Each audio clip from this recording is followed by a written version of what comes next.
आप सभी का नेटवर्क 10 में स्वागत है। मैं हूं संजय गिरी गोस्वामी। हरियाणा की सियासत में राजनीतिक घटनाक्रम तेजी से बदला है। हरियाणा में 3 निर्दलीय विधायकों ने नायब सिंह सैनी सरकार से अपना समर्थन वापस लिया है। हालांकि इससे सरकार को जो बातें कही जा रही है कि कोई भी डगमगा नहीं रही है। कांग्रेस पहले राज्य सरकार के खिलाफ अविश्वास प्रस्ताव ला चुकी है। इससे 6 महीने तक वे फिर से सरकार गिराने की स्थिति में नहीं होगी। विधानसभा चुनाव होने तक सरकार अल्पमत में चल सकती है। साथ ही सैनी सरकार को बहुमत के लिए केवल 2 विधायकों की दरकार है। इसके लिए जेजेपी बागी विधायकों पर भी उनकी नज़र है।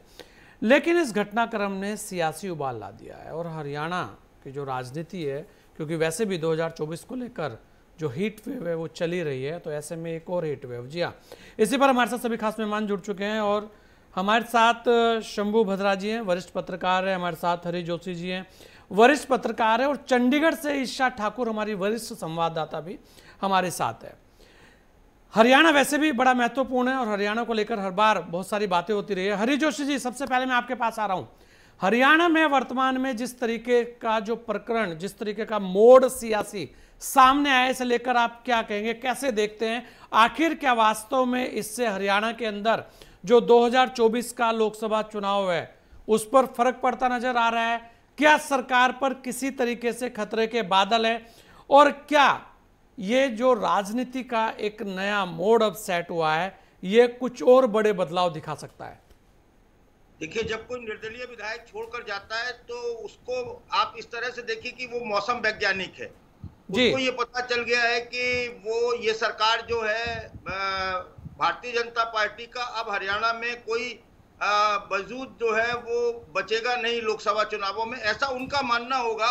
और जब आदमी ये मानता है तभी इतना बड़ा सियासी दांव खेलता है, वरना सत्ता सुख हर कोई भोगना चाहता है। और वो सत्ता सुख भोग रहे थे निर्दलीय विधायक, और वो अचानक कांग्रेस के पाले में चले गए हैं। और ये दर्शाता है कि लोकसभा चुनावों में भारतीय जनता पार्टी की हरियाणा में क्या स्थिति है।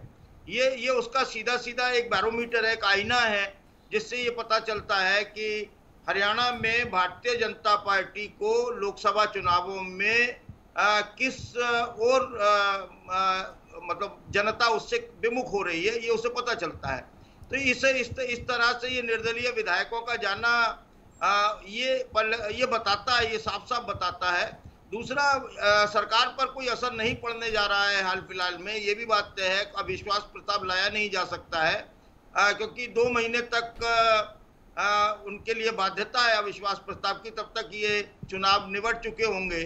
और उसके बाद ये भी संभावना है कि बीजेपी इस खेल की मास्टर है, वो 2 विधायकों का अरेंजमेंट कर ले। 2 की जगह वो 3-4 का भी अरेंजमेंट कर सकती है। अगर वो हो गया तो फिर ये सरकार चलती रहेगी। लेकिन हरियाणा में जनता जो है वो बहुत नाराज है, किसान बहुत नाराज है। बीजेपी के जो प्रत्याशी हैं उनको गांवों में नहीं घुसने दिया जा रहा है, कई जिले ऐसे हैं। और संकट में है भाजपा हरियाणा में। पिछली बार 2019 में उसने 10 की 10 सीटें जीती थी, और इस बार वो कहां जाकर उनका ग्राफ रुकेगा कहना मुश्किल है। अभी भी जानकार यही कहते हैं कि ज्यादा से ज्यादा करनाल, गुड़गांव और फरीदाबाद, इन 3 सीटों को भाजपा जीत सकती है। जी तो हरी जोशी जी, आपको लगता है कि जो बागी विधायक गए हैं वो कहीं ना कहीं मौसम को भाप कर गए हैं, या ये भी हो सकता है कि कहीं कुछ और ऑफर दी गई हो? ऐसी भी बहुत सारी चीजें। शंभू भद्रा जी भी हमारे साथ हैं। शंभू भद्रा जी, अगर हरियाणा की बात करें, क्योंकि हरियाणा में इससे पहले भी बगावत हुई है, उसके बाद आप देखें कि सरकार स्थिर रही। हाँ, ये जरूर है कि जो सरकार का एक चेहरा था वो हट गया, अब नए चेहरे आए हैं और अब उनके सामने एक बड़ी चुनौती है। जो बात ये कही जा रही है कि अभी सरकार पर कोई खतरा नहीं है, तो ऐसे में निर्दलीय विधायक जो गए हैं तो उनकी अहमियत क्या रह जाती है? क्या लगता है आपको कि क्या वास्तव में ये केवल और केवल मौसम वैज्ञानिक वाली जो बात की है हरि जोशी जी ने, कि वहां पर माहौल नहीं लग रहा, केवल और केवल वही है, या इसके पीछे जो एक बात चल रही थी कि फिर चेहरा बदलने की बात हो, या इस तरीके की जो बातें हैं वहां पर, उसे देखते हैं आप? सभी दर्शकों को नमस्कार। हरी जोशी जी का अपना एक आकलन हो सकता है, और उन्होंने जो कहा है, हरियाणा में अगर ग्राउंड पे आप देखेंगे, पूरे स्टेट की पॉलिटिक्स को देखेंगे, तो उसमें जो ये तीनों निर्दलीय विधायक हैं, इनकी जो छवि है ये परमानेंट किसी के साथ रहने की नहीं है। सोमवीर सांगमान है जो कि पहले भी पाला बदलते रहे हैं। तो अभी जो 3 विधायक छोड़ के मान लीजिए कांग्रेस के साथ आए हैं, उससे न सरकार की सेहत पे फर्क पड़ रहा है, न हरियाणा में बीजेपी को बहुत कोई दिक्कत है। एक सेंटिमेंट जो लगता है कि जहाँ पे जाट बहुल क्षेत्र है उन क्षेत्रों में एक लगता है कि जो सब कुछ बीजेपी के खिलाफ है, लेकिन ऐसा कुछ है नहीं। प्रदेश में आप देखिएगा 10 में से कम 9 सीट बीजेपी को जरूर मिलेगी। ये इसके कितना भी आप ऊपर से आपको दिखे, ऊपर से कुछ भी कहे, लेकिन जो हरियाणा की जो सोशल इंजीनियरिंग है, जो कंप्लीट स्टेट की जो पॉलिटिक्स है, उस पॉलिटिक्स पे आप गौर करेंगे तो रोहतक झज्जर बेल्ट को छोड़ दीजिए अगर आप, तो आपको पूरे प्रदेश में बीजेपी के खिलाफ ऐसी कोई खास बात नहीं है कि लोग वोट देने के लिए ना जाए या नाराज हो जाए या बीजेपी के खिलाफ करें। हरियाणा का इतिहास जैसे कि कहा जा रहा था उनको मोदी से कोई दिक्कत नहीं है, मोदी से कोई दिक्कत नहीं है हरियाणा के लोगों को। और केंद्र में जो अभी स्थिति है, उस स्थिति से जब वोट का आकलन करेंगे, जब लोग वोट देने के लिए जाएंगे, तो वो प्रदेश की जो राजनीति है, खासकर जो कांग्रेस की राजनीति है, आप एक देखिए कि हिसार में जयप्रकाश को टिकट देने के बाद से उनके प्रचार में न तो कांग्रेस के जो दोनों धड़े हैं, बीरेंद्र सिंह का परिवार है या फिर किरण चौधरी का परिवार है, प्रचार तक के लिए नहीं जा रहे हैं। तो जो कांग्रेस के अंदर जो SRK गुट है या फिर मान लीजिए कि हुड्डा गुट है, जिस तरह से गुटबाजी है, वो भी लोगों को पता होता है, वोट देने वालों को पता होता है। तो जो कांग्रेस की जो स्थिति है वो कहिएगा कि बहुत मजबूत है या 3 विधायक के आने से बहुत कुछ बदल जाएगा, ऐसा कुछ नहीं। अच्छा शंभू बत्रा जी, एक बात ये भी चल रही थी शंभू जी, ये चीज क्या है शंभू जी, मेरी आवाज आ रही है आपको? हुड्डा शंभू जी आ रही है आपकी आवाज? जी, मैं ये कह रहा था कि जिस तरीके की बातें चल रही थी कि वहां पर हरियाणा के अंदर, क्योंकि अभी आपने एक चीज स्पष्ट की कि अगर ये विधायक गए हैं तो इनका कोई फर्क बहुत ज्यादा पड़ने वाला नहीं है सरकार की सेहत पर, और इनका लगभग इस तरीके का हमेशा से एक माहौल रहा होगा। उसके अलावा यह भी कहा जा रहा था कि अगर कांग्रेस मजबूत हो रही है तो गुटबाजी की आपने बात की है, वहां यह भी कहा जा रहा था कि शैलजा जी को लेकर लगातार वहां पर इस तरीके की बातें की गई है कि अब की बार मुख्यमंत्री का चेहरा जो है वो शैलजा जी होनी चाहिए, इस तरीके की बातें भी रही हैं। तो ये जो चीजें चल रही हैं, क्योंकि यहाँ पर एक ये है कि अगर फर्क नहीं पड़ रहा तो भी अगर तोड़कर लेके आ रहे हैं, तो कहीं ये जो आने वाला समय है जो हरियाणा की सियासत का, कि वहां पर जब विधानसभा के चुनाव होंगे तो ये ताकत दिखाने का समय है कि देखिए हम ऐसे टाइम पे इन लोगों को लेके आए हैं तो मेरी दावेदारी बनती है, उसकी दावेदारी नहीं बनती। ये इस तरीके का खेल भी दिख सकता है। बिल्कुल आपका अंदाजा सही है कि हो सकता है। अभी प्रदेश में कांग्रेस का मतलब है भूपेंद्र सिंह हुड्डा जी, और जो दूसरी तरफ जो शैलजा और सुरजेवाला और किरण चौधरी का SRK जो गुट डेवलप हो रहा है, इस बार देखिए कि टिकट वितरण में SRK गुट का कुछ भी नहीं चला। और शैलजा खुद चाहती थी कि अगर वो विधानसभा चुनाव लोकसभा चुनाव नहीं लड़ना चाहती थी, और वो चाहती थी कि अगर उनको टिकट दिया जाए तो भूपेंद्र सिंह हुड्डा को भी मैदान में उतारा जाए, लेकिन उनके चाहने के बावजूद भी भूपेंद्र सिंह हुड्डा को मैदान में नहीं उतारा गया और वो नहीं उतरे खुद, जबकि शैलजा को टिकट दिया और उसको मजबूरी में लड़ना पड़ रहा है। तो कहने का सेंस कि हुड्डा का जो गुट है वो हावी है। टिकट वितरण में भी हुड्डा ने जिसको चाहा उन्हीं को टिकट मिला, इवन की किरण चौधरी को की जो श्रुति चौधरी है उनको तक टिकट नहीं दिया गया। तो ये सब चीजें ग्राउंड पर दिखती है, ये नहीं है कि आप ऊपर से कुछ भी कहें। 3 विधायक को ला करके कांग्रेस सिर्फ इतना मैसेज देने के लिए इतना मैसेज दिया है, एक सेंटीमेंट नैतिक रूप से कि देखिए विधायक हमारे साथ है, कांग्रेस के पक्ष में हवा है। लेकिन ये चीजें आप देखिए कि कांग्रेस के अंदर की जो स्थिति है उसमें ये हवा लगता नहीं है। और भूपेंद्र सिंह हुड्डा की कोशिश है कि कांग्रेस पे उन्हीं का सब कुछ रहे, उन्हीं का वर्चस्व रहे, उन्हीं के इर्द गिर्द कांग्रेस यहाँ पे रहे। और जबकि उनके जो विरोधी हैं या उनके जो उनसे सहमत नहीं है नेता, जो लोग सहमत नहीं है, वो अपनी अपनी चलाने की कोशिश करते हैं। नहीं तो आपको ये लगता है कि जैसे नायब सिंह सैनी के सामने भी एक बड़ी चुनौती रहेगी शंभू बत्रा जी? क्योंकि नायब सिंह सैनी जब आए हैं और अभी उनके सामने से अगर 3 विधायक जाते हैं तो कहीं ना कहीं चुनौती उनके सामने भी है अपने आप को सिद्ध करने की। देखिए देखिए, ये बात सही है कि टेक्निकली देखिएगा तो चूंकि मार्च में अभी उन्होंने विश्वास मत हासिल किया है, तो अगले 6 महीने तक दूसरा विश्वास मत नहीं आ सकता है। तो उस हिसाब से नायब सिंह को टेक्निकली कोई दिक्कत नहीं है, क्योंकि अक्टूबर में नवंबर में चुनाव है। दूसरा कि जब जब करनाल विधानसभा का चुनाव हो जाएगा और उसका जो रिजल्ट आएगा, अगर खुदा न खास्ता नायब सिंह जीत जाते हैं तो ऑब्वियसली आपका एक बढ़ जाएगा। जेजेपी से कम 6 विधायक ऐसे हैं जो साइलेंटली बीजेपी के साथ जी जी जी बिल्कुल, मतलब अभी सरकार को कोई खतरा नहीं, आपका कहना है। और बड़ी महत्वपूर्ण बात है तो वो बाहर रहेंगे, वो वोटिंग में भाग नहीं लेंगे। नहीं बिल्कुल, और ये सब चीजें हैं, केवल नैतिक दबाव बनाने की कोशिश, नैतिक दबाव की बात हो रही है। कहीं ना कहीं कांग्रेस बढ़त लेने के लिए इस तरीके की चीजें जो हुई है और उसे ही सब देख रहे हैं। यहां छोटा सा ब्रेक लेते हैं, उसके बाद जल्द लौटेंगे आपके बीच।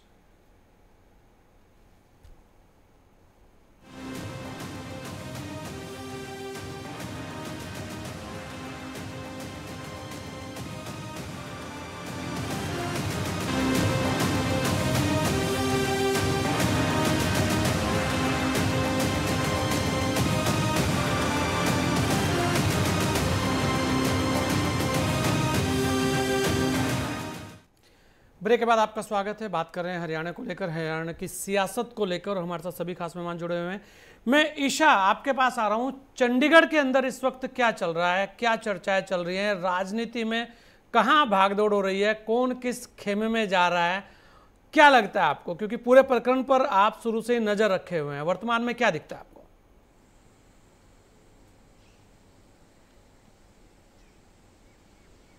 बिल्कुल, देखिए जिस तरीके से लोकसभा चुनाव को लेकर सरगर्मियां यहां पर तेज है, छठे चरण में मतदान होना है 25 मई को, लेकिन ठीक उससे पहले कह सकते हैं कि भूपेंद्र सिंह हुड्डा की तरफ से एक बड़ी चाल जिस तरीके से चली गई है, उसमें निर्दलीय जो विधायक हैं वो जो उनका खेमा है वो जाते हुए नजर आ रहा है। लेकिन जो निर्दलीय विधायक पुंडरी से और चरखी दादरी से अगर हम बात करें और साथ ही साथ नीलोखेड़ी से, ये इन 3 जगह से आने वाले जो विधायक हैं, बीते कल वो रोहतक पहुंचते हैं, जो कि हुड्डा परिवार का एक गढ़ माना जाता है। उनके बेटे दीपेंद्र हुड्डा वहां से लोकसभा चुनाव लड़ रहे हैं, वहां पीसी की जाती है और कहा जाता है कि लोकसभा चुनाव में वो कांग्रेस का समर्थन देंगे। यहाँ पर ध्यान देने वाली ये बात है क्योंकि इसके बाद अक्टूबर के अंत में आखिर में हरियाणा में विधानसभा चुनाव होने हैं। ऐसे में इन तीनों निर्दलीय विधायकों को लगता है कि भारतीय जनता पार्टी को जिस तरीके से उन्होंने समर्थन दिया था, तो उन्हें ये लगता था कि उन्हें विधानसभा चुनाव में टिकट नहीं मिलेगी, और यही वजह है कि वो सेफ गेम खेलते हुए उन्होंने समर्थन देने का काम किया है। लेकिन अल्पमत में भी रहते हुए ये जरूर कहा जा सकता है कि नायब सिंह सैनी सरकार को किसी तरीके का खतरा यहाँ पर नहीं है। करनाल से जो लोकसभा प्रत्याशी हैं मनोहर लाल खट्टर, जिस तरीके से उन्होंने अपनी विधायकी त्यागी है, उनकी जगह नायब सिंह सैनी करनाल से उपचुनाव लड़ने जा रहे हैं। 25 मई को ही मतदान होने वाला है। एक सीट वहां से गई है, और एक सीट अगर हम रानिया की बात करें, हिसार से रणजीत सिंह चौटाला निर्दलीय चुनाव लड़कर समर्थन दिया था भारतीय जनता पार्टी को और जेल मंत्री बनाए गए थे। उन्होंने अपनी विधायकी त्यागी है और बीजेपी में शामिल हुए हैं। बीजेपी ने हिसार से उन्हें लोकसभा प्रत्याशी बनाया है। 90 विधानसभा सीटें हैं, अब 88 बढ़ जाती हैं। ऐसे में अगर, क्योंकि अविश्वास प्रस्ताव 22 फरवरी को बजट सत्र के दौरान कांग्रेस लेकर आई थी, कांग्रेस के पास भी बहुमत का आंकड़ा नहीं है, 30 ही विधायक है, और जब ये अविश्वास प्रस्ताव 22 फरवरी को खट्टर सरकार के लिए लाया गया था तो वो मुंह के बल गिरा था। और साथ ही साथ अगर हम 13 मार्च की बात करें, फ्लोर टेस्ट नायब सिंह सैनी की तरफ से जिस तरीके से किया गया और उसमें भी बहुमत हासिल हुआ। अब यहाँ पर बात आती है जेजेपी की। जेजेपी ये कहती नजर आ रही है कि कांग्रेस अपना गेम खेले, क्योंकि मुख्य विपक्ष पार्टी कांग्रेस है। अगर वो राज्यपाल से मिलती है तो फ्लोर टेस्ट यहाँ पर होना चाहिए। जेजेपी पूरा समर्थन देगी। जेजेपी के 10 विधायक हैं, लेकिन 10 भी जेजेपी के साथ नहीं है। अगर वो विधानसभा की कार्यवाही में गैरहाजिर भी रहते हैं तो कह सकते हैं कि जो आंकड़ा है बहुमत का वो फेरबदल होता हुआ नजर आएगा। 88 में से अभी 45 का आंकड़ा है जो बहुमत के लिए भारतीय जनता पार्टी को चाहिए। 43 अब रह चुके हैं बीजेपी के पास, 40 अपने, एक हलोपा का विधायक और 2 निर्दलीय। तो ये जरूर कह सकते हैं कि अगर यहाँ पर फ्लोर टेस्ट होता भी है तो बीजेपी के लिए किसी तरीके का खतरा नहीं है। अच्छा ईशा, आपको क्या लगता है? विधायक कह चुके हैं कि वो बीजेपी के साथ हैं और जेजेपी को लेकर। जी ईशा, आपको क्या लगता है जिस तरीके का, क्योंकि अभी आपने एक चीज कही कि कहीं ना कहीं कांग्रेस में वो गए हैं तो इस उम्मीद के साथ 3 विधायक गए हैं कि कांग्रेस से उनको टिकट मिल जाएगा, जिस बात को लेकर शंभू भद्रा जी भी बोल रहे थे कि वहां पर जो इस बार है, सबको पता है कि इस बार हुड्डा जी की वहां पर चलनी है। इस तरीके की बातें कांग्रेस में उन्होंने की भी है, शंभू भद्रा जी ने। और अभी आपने कहा कि चुनाव जो है अक्टूबर नवंबर में होने, तो ऐसे में अगर हम जून 4 जून के बाद की बात करें ईशा, तो बहुत कम समय रह जाएगा। तो क्या लगता है आपको कि इन 4 महीनों के लिए कोई बहुत बड़ा फेरबदल वहां पर हो?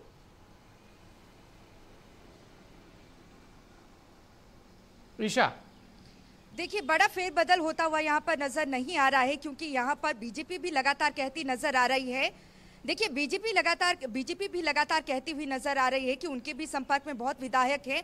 अगर नंबर गेम की बात यहाँ पर आ जाएगी सामने, तो कहीं ना कहीं कांग्रेस को ही मुंह के बल गिरना पड़ेगा। और जैसा कि अभी देखते हम आए हैं, 2019 में जिस तरीके से दूसरी बार सत्ता में बीजेपी काबिज हुई, जेजेपी का सहारा लेना पड़ा। 2021 में भी अविश्वास प्रस्ताव लाया गया था खट्टर सरकार के खिलाफ, वो भी मुंह के बल गिरा था। दूसरी बार अभी हाल ही में 22 फरवरी को बजट सत्र में लाया गया।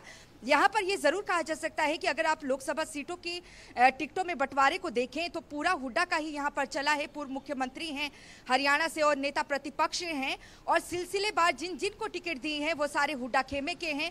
गुरुग्राम में शैलजा गुट के जिस तरीके से कैप्टन अजय यादव टिकट मांग रहे थे, लेकिन आला कमान की तरफ से भूपेंद्र सिंह हुड्डा के मित्र हैं राज बब्बर, उन्हें टिकट दी जाती है। भिवानी महेंद्रगढ़ की अगर बात करें, शैलजा गुट में आती हैं किरण चौधरी, उनको लगातार कहीं ना कहीं जो वकालत करते नजर आ रहे थे सुरजेवाला, और साथ ही साथ कुमारी शैलजा, जिनके आला कमान से काफी बनती है, लेकिन टिकट नहीं दिलवा पाए। और हुड्डा खेमे के ही नेता विधायक रावदान सिंह को वहां पर टिकट दे दी जाती है।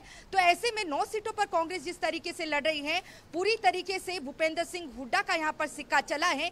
लेकिन विधानसभा जब चुनाव होंगे तो क्या हुड्डा सभी को टिकट दिलवा पाते हैं या नहीं, क्योंकि सारा का सारा गेम जो है वो लोकसभा चुनाव पर टिका हुआ है। यहाँ पर बीजेपी लगातार कह रही है कि 2019 की तरह ही यहाँ पर 10 की 10 सीटें बीजेपी जीतेगी और 1 सीट करनाल की उपचुनाव की भी जीतेगी। अगर ऐसा हो जाता है तो बीजेपी को अभी भी कोई खतरा नहीं है यहाँ पर हरियाणा में। अगर अल्पमत में आ भी जाती है तो भी कोई खतरा नहीं होगा, क्योंकि जेजेपी के करीब 5 विधायक बीजेपी को समर्थन दे चुके हैं, और दुष्यंत चौटाला जेजेपी के 3 विधायकों को नोटिस दे चुके हैं। उनका कहना है कि अगर नोटिस का जवाब नहीं दिया जाता है तो स्पीकर से मुलाकात करेंगे, उनकी विधायकी को त्याग दिया जाएगा। मतलब अभी ये और ड्रामा चलने वाला है। अगर बात करें तो आंकड़े कम रह जाते हैं, तो बहुमत के आंकड़े के हिसाब से बीजेपी अभी ये ड्रामा और चलने वाला है। बिल्कुल, देखिए जैसे जैसे जो मतदान का समय नजदीक आएगा, हाँ बिल्कुल देखिए, यही वजह है कि दुष्यंत चौटाला जो कि उप मुख्यमंत्री थे, ये कहते नजर आ रहे हैं, भूपेंद्र सिंह हुड्डा जिनके साथ उनका 36 का आंकड़ा है, उनको ये कहते नजर आ रहे हैं कि अब कांग्रेस ही गेम खेले, और बीजेपी नायब सैनी सरकार को गिराने के लिए जेजेपी पूरी तरीके से बाहर से समर्थन देने के लिए तैयार है। तो कहीं ना कहीं लोकसभा चुनाव को लेकर कांग्रेस हो या जेजेपी हो, वो एक तस्वीर यहाँ पर जनता के सामने दिखाना चाहती है कि बीजेपी के पास मोहब्बत नहीं है, अल्पमत में है। तो ऐसे में आप जो वोट है वो बीजेपी के नाम पर ना दीजिए, क्योंकि अक्टूबर में बिल्कुल ये वोट की राजनीति हो सकती है। मैं हरि जोशी जी आपके पास आ रहा हूं। हरि जोशी जी, देखिए ऐसा मानना है सभी का, ईशा भी क्योंकि फील्ड में है और भद्रा जी भी कह रहे हैं अपने, कि वहां पर हरियाणा के अंदर जिस तरीके का माहौल दिखाया जा रहा है वास्तव में वैसा नहीं है, और कहीं ना कहीं राजनीति हो रही है। क्योंकि अगर 3 विधायक जा रहे हैं तो वो इसलिए भी जा रहे हैं कि उनको लग रहा है कि यहाँ से लोकसभा के जो कैंडिडेट हैं वो इतने मजबूत हैं कि आने वाले समय में उन्हीं की वहां पर जो सिक्का है चलता नजर आ सकता है, जिस तरीके से लोकसभा में उनका सिक्का चला है। ये भी एक तस्वीर वहां पर है। इसके लिए आप क्या कहेंगे? केवल 1.5 मिनट में आपको दे रहा हूं अपनी बात रखने के लिए। जी ऐसा है कि देखिए, कांग्रेस के पास खोने के लिए हरियाणा में कुछ नहीं है, 0 है, और उसके पाने के लिए 10 सीटें हैं। हाँ। अब वो 0 से 10 तक का सफर में वो कहां तक जाएगी, ये शंभू भद्रा जी बता सकते हैं, वहां ग्राउंड पर हैं। लेकिन मैं इतना जानता हूं कि हरियाणा में जिस तरीके के मुद्दे हैं, वो देश के भी कुछ मुद्दे हैं जो हरियाणा को प्रभावित कर रही हैं, जिसमें अग्निवीर है, जिसमें बेरोजगारी है, जिसमें महंगाई है।